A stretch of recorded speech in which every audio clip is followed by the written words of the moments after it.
Mula po sa mga pagsubok sa immigration status hanggang sa access sa mahalagang impormasyon, ilan lamang po yan sa mga isyong kinakaharap ng mga international students sa Canada na layon pong talakayin at tutukan ng inilunsad na Filipino International Student Network sa Toronto.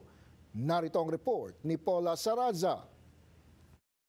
Ang nagtutulak sa karamihan ng Filipino international students ay ang paghanap ng isang kabuhayan na hindi nila nakikita sa Pilipinas. Pumapangatlo ang mga Pilipino sa may pinakamalaking populasyon ng international students sa Canada. Kaya naman napapanahon na raw para sa isang organisasyong magsisilbing plataporma ng mga kababayang international students. Malaking bagay kapag meron tayong isang network or sabihin natin movement or kilusan na maglalayon para sa isang kolektibong aksyon. Sa Toronto ngayong Sabado, inilunsad na ang Filipino International Students Network na binubuo ng mga kasalukuyan at dating mga study permit holders, kasangga ang mga organisasyong tumutulong sa mga may temporary status sa Canada, tulad ng Sea Center, Migrante Ontario at Migrant Workers Alliance for Change. Gusto din natin kasing tutukan yung advokasya, for example, ano yung mga pwedeng gawing hakbang ng FISN for example, lobbying sa Philippine Consulate para ma-address yung mga issues and concerns ng international students na nandirito na sa Canada. Sa launching, nabigyang pagkakataon ng mga international students na makapag-network at maiangat ang mga hinaing sa mga ekspertong posibleng makatulong sa kanila.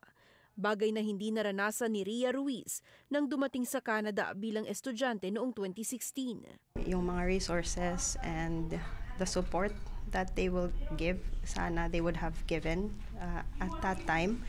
So it would have been much easier for me. So ngayon I'm happy that we're launching FISN. Pagsubok na anya noon pa man ang paghahanap ng trabaho at murang pabahay.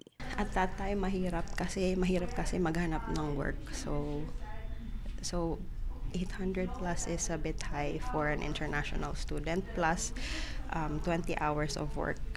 It wouldn't suffice. Rent plus yung transportation mo pa plus your food, you really have to save.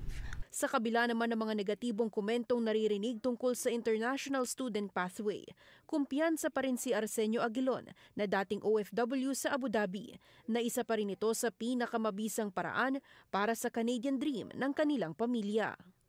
The easiest way and the pathway to be here with a status is to apply as student. And fortunately, I was accepted by Centennial College. Struggle ko is I have to maintain my status, I have to maintain my funds, I have to get a job while studying. But unfortunately, until now, I haven't get a job. So that's one of my struggles. Naniniwala siyang masusing paghahanda at pagkonekta sa mga support group gaya ng FISN ang tutulong para sa mga kababayang international students na makamit ang pangarap na mas magandang buhay sa Canada. Kailangan mo ng tulong, so kailangan mo ng suporta, not only from your family is out there, malayo. Sino ang kasama mo dito? Yung kapwa mo, mga Philippine international students.